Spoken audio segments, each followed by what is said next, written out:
새벽에 갑자기 눈이 떠졌을 때 혹시 가장 먼저 휴대폰부터 확인하시나요? 지금 몇 시인지 보고 다시 잠들 수 있을지 걱정하고 뉴스나 문자까지 잠깐 보다가 어느새 잠은 더 멀어집니다. 그런데 전문가들은 바로 이 행동이 중장년층과 노년층의 뇌를 더 피곤하게 만들 수 있다고 말합니다. 특히 60대 이후에는 깊은 잠 자체가 줄어들기 때문에 새벽에 깼을 때의 행동이 훨씬 중요해집니다.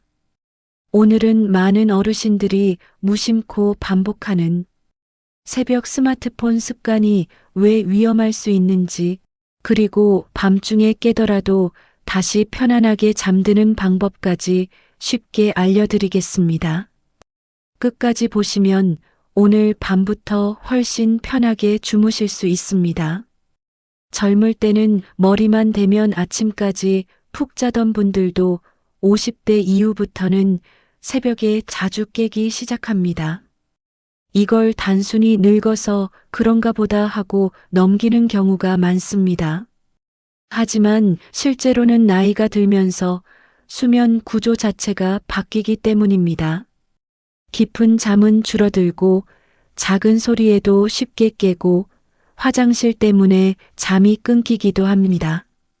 특히 갱년기 이후에는 호르몬 변화까지 겹치면서 밤중 각성이 더 잦아집니다. 문제는 여기서부터입니다. 많은 분들이 잠에서 깨는 순간 불안해지기 시작합니다. 큰일이네. 이제 몇 시간 못 자겠네. 내일 또 피곤하겠다. 이 생각이 뇌를 완전히 깨워버립니다. 그리고 그 불안한 순간 가장 많이 하는 행동이 바로 휴대폰 확인입니다.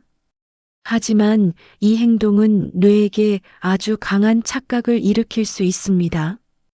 휴대폰 화면의 밝은 빛은 뇌에게 아침이 왔다고 신호를 보내기 때문입니다. 특히 어두운 새벽에는 작은 화면 빛도 훨씬 강하게 작용합니다. 결국 뇌는 다시 활동 모드로 들어가고 심장은 더 깨어나고 잠은 더 달아나게 됩니다. 실제로 많은 분들이 시간만 확인하려고 했는데 잠이 완전히 깨버렸다고 말합니다. 특히 중요한 건 새벽에 반복적으로 잠이 끊기면 다음 날 단순히 피곤한 정도로 끝나지 않을 수 있다는 점입니다. 머리가 멍하고 집중이 안 되고 괜히 예민해지고 사소한 일에도 짜증이 늘어날 수 있습니다. 이건 단순 성격 문제가 아니라 뇌가 충분히 회복하지 못했다는 신호일 수 있습니다.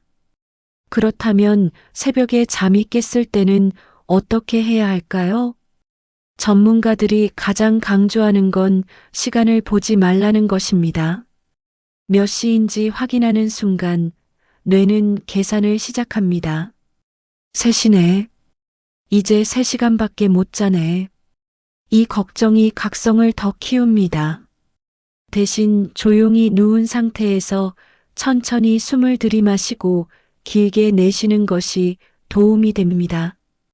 코로 천천히 4초 들이마시고 6초에서 8초 정도 길게 내쉬어 보세요. 몸이 천천히 이완되면서 뇌도 다시 안정되기 시작합니다. 그리고 중요한 건 억지로 자려고 애쓰지 않는 것입니다. 20분 이상 잠이 오지 않는다면 차라리 조용히 침대 밖으로 나오는 편이 더 낫습니다. 단 여기서도 휴대폰은 피해야 합니다. 대신 너무 자극적이지 않은 책을 읽거나 조용히 호흡을 가다듬는 것이 좋습니다. 그래야 뇌가 침대를 괴로운 공간이 아니라 편안하게 쉬는 공간으로 기억하게 됩니다. 사실 좋은 잠은 밤에 갑자기 만들어지지 않습니다.